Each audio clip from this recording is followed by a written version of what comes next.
Hello guys, જય માતાજી, જય મા મોગલ. તો કેમ છો મિત્રો? બધા મજામાં જ છો? તો અમારા ન્યૂ બ્લોગમાં તમારું હાર્દિક હાર્દિક સ્વાગત છે. તો અત્યારના અમે હવે નાઈ ધોઈને ફ્રેશ થઈ ગયા છે, કામ બામ કરી નાખ્યું છે.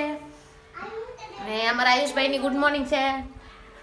જુઓ આયુષભાઈ શું કરે છે? ટોન કરે છે આયુષભાઈ. ફોન જોવે કે ટોન? ફોન જોવે. હું તો કહું આજે અમારે કામની સાડીની ઉતાવળ છે, તો આજ તો અમારે હાઉને કામે લગાડી દીધા છે. આજે અમારા બાને રજા છે. આજે રજા છે ને મમ્મી તમારે? આજે એને રજા છે, તે આજે એને કામે લગાડી દીધા.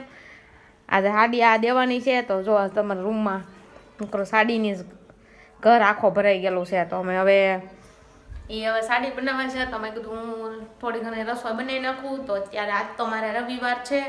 તો રવિવારમાં આજે આપણે મારા માટે થોડીક સૂકી ભાજી કરવાની હોય ને, એમના માટે ટેસ્ટી આ તીખા ને એવા એને લોકોને બટેટા ભૂંગળા બહુ મજા આવે. તો આપણે આજે બટેટા ભૂંગળા બનાવવાના છે.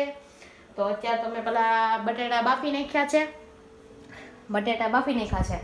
હવે આપણે એનો મસાલો બનાવી નાખીએ. મેં લીલું લસણ ને આદુ ને લીલા મરચાં એવું લઈ લેવાનું છે ને ખાંડીને મસ્તીનું કરી નાખવાનું છે. ને પછી આપણે તીખા મસ્તીના વઘારી નાખવાના છે બટેટા ને ભૂંગળા તળી નાખવાના છે. તો તમે લોકો કન્ટિન્યુ બ્લોગમાં બનાવી રહેજો.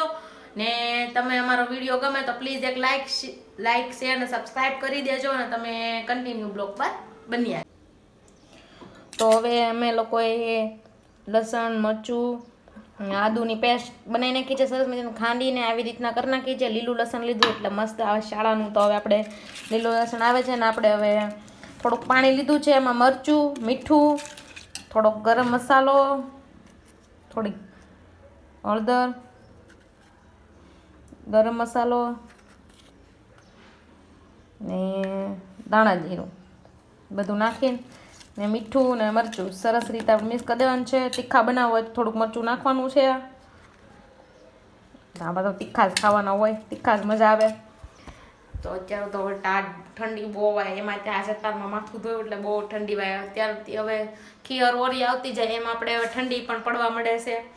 તો તે ઠંડીના બટાટા ભૂંગળા ને અત્યારે સૂકી ભાજીનો પ્રોગ્રામ અત્યારે અમારે કરવાનો છે બપોરના. તો અત્યારે હવે અમે બધું હવે તૈયારી કરી નાખીએ. ચાલો આપણે હવે સરસ મજાનું હલાવીને રેડી કરી નાખ્યું છે આપણું. તો હવે આપણે પહેલાં લોહી ચડાવી દીધું છે, એમાં તેલ નાખી દીધું. ને હવે આપણે પહેલાં થોડાક ફરાળી ભૂંગળા તળવાના છે મારા માટે. ને પછી બટેટા ભૂંગળા આપણે થોડાક તળવાના છે. તો આપણે તેલ થવા દેવાનું છે. ત્યાં સુધીમાં આપણે જોઈ આવી અમારા રાજાશાહી રાજકુમાર શું કરે છે. શું કરે આયાભાઈને? જવો હજી ફોન જ જોવે છે. તારે પાણી પીવું હતું ને? હું નહીં લઈ આવું. તારે પીવું હોય તો હાલ. તો ભાઈ અમારા કામ કરે છે, ફોન જોવે છે. ને હવે મને હાથ બહુ વાય છે, ઠંડી બહુ વાય છે આજે. તો હવે આપણે પહેલાં ભૂંગળા ફરાળી તળી નાખીએ ને પછી આપણે ઓલા ભૂંગળા તૈયાર કરી નાખીએ. તો કન્ટિન્યુ તમે બ્લોગ પર. તો આપણે ફરાળા ભૂંગળા તળી નાખીએ પહેલાં, પછી આપણે ઓલા ભૂંગળા તળવાના છે. મને ફરાળી ભૂંગળા બહુ જ વાલા છે, મસ્ત બને, ખાવાની મજા જ આવ્યા કરે. તો આપણે થોડાક ફરાળા ભૂંગળા તળી નાખીએ. આયા ભાઈને ખાવાના હોય ને થોડાક મારે ખાવાના, લાખો પેકેટ અમારે બે માં દીકરા વધારે જોવે. પછી આપણે ઓલા ભૂંગળા તળવાના છે ને પછી આપણે સૂકી ભાજી ને બટેટા વઘારવાના છે. ચાલો આપણે હવે ફરાળી ભૂંગળા તળાઈ ગયા છે ને આપણે હવે જુઓ બટેટા ભૂંગળા તળી નાખીએ. તો હવે સરસ મજાના ફૂલીને કાંક થયા છે. અત્યારે તો થોડાક ઘાવરી ગયેલા છે. અત્યારે હવે ભૂંગળા હવે થોડાક છે તળવાના, એ તળી નાખીએ ને પછી આપણે બટેટા વઘારવાના છે. તો હવે ભૂંગળા તળાઈ ગયા છે બે. તો આપણે હવે પેલા સૂકી ભાજી વઘારી નાખીએ. હા, મને તો સાદી સૂકી ભાજી વધારે ભાવે એટલે આપણે પહેલાં સાદી સૂકી ભાજી વધારે ભાવે બધી મસાલા કરતાં. તો આપણે સૂકી ભાજી પહેલાં વઘારી નાખીએ. પછી આપણે બટાટા વઘારવાના છે.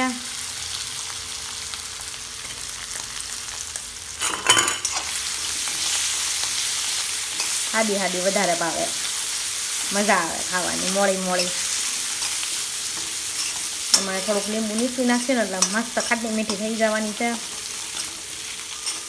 હાલો હવે સૂકી ભાજી આપણે કમ્પ્લીટ થઈ જશે આપણે 2 મિનિટમાં. પછી આપણે હાલો હવે બટેટા વઘારી નાખીએ. ચાલો આપણે હવે એક લોયામાં તેલ લઈ લીધું. હવે તેલ ગરમ થઈ ગયું છે તો આપણે એમાં થોડુંક જીરું નાખી દઈએ. અને પછી આપણે નાખવાનો છે આપણી જે પેસ્ટ બનાવી હતી એ નાખી દઈએ. ગેસ ધીમો રાખો ને બળી જશે. બધું નાખી દઈએ. હવે જે આપણે એને સરસ રીતે હલાવી નાખવાનું છે. હલો આપણે એને હવે સરસ રીતે હલાવી નાખેલું છે. જુઓ હવે આપણે લસણની ગ્રેવી મરચાંની ગ્રેવી તૈયાર કરી હતી આપણે હવે નાખી દઈએ બધી સારી રીતે. અને પછી આપણે એને હલાવી નાખવાની છે. તો જુઓ એને સરસ મજાની હલાવી નાખીએ. ઘડીક હવે 2 મિનિટ લગી આપણે એને ચડવા દેવાની છે એટલે સરસ રીતે આપણી ગ્રેવી પાકીને રેડી થઈ જાય. સૂકી ભાજી પણ આપણે બનાવી છે સરસ મજાની સાદી ને સિમ્પલ. તો આપણે એને 2 મિનિટ હલાવી નાખીએ સરસ રીતે. તો આપણે હવે એને 2 મિનિટ લગી સરસ રીતે ચડવા મળીને તો આવી ચડીને રેડી થઈ ગઈ છે આપણી ગ્રેવી. એમાં થોડી આપણે કોથમરી નાખી દીધી એટલે બધું મિક્સ થઈ જાય એક સાથે. તો હવે આપણે એમાં બટેટા નાખી દઈએ.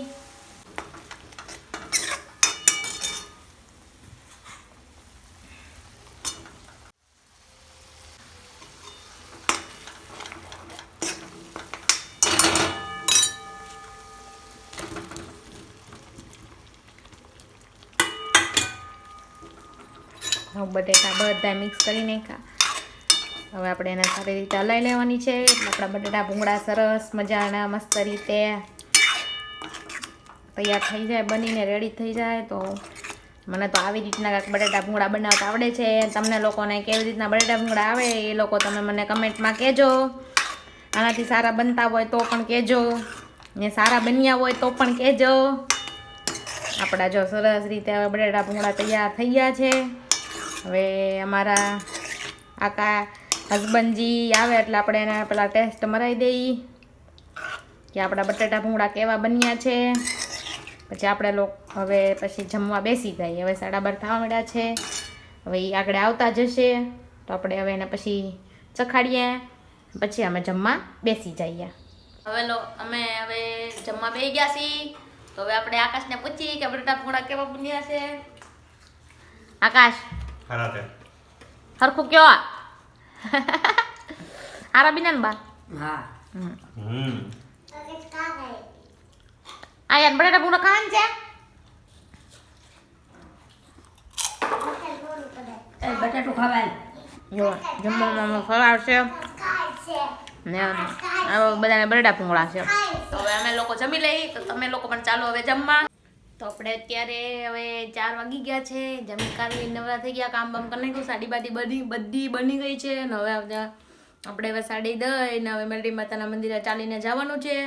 તો હવે હું જાઉં છું મેરડી માના મંદિરે. તો હું પણ તમારા માટે દર્શન કરી લઈ ને હું હવે જાઉં છું. તો આવજો બધાને. હું અહીંયા મારો બ્લોગનું એન્ડ કરું છું. તો મળીએ આવા બીજા બ્લોગ પર.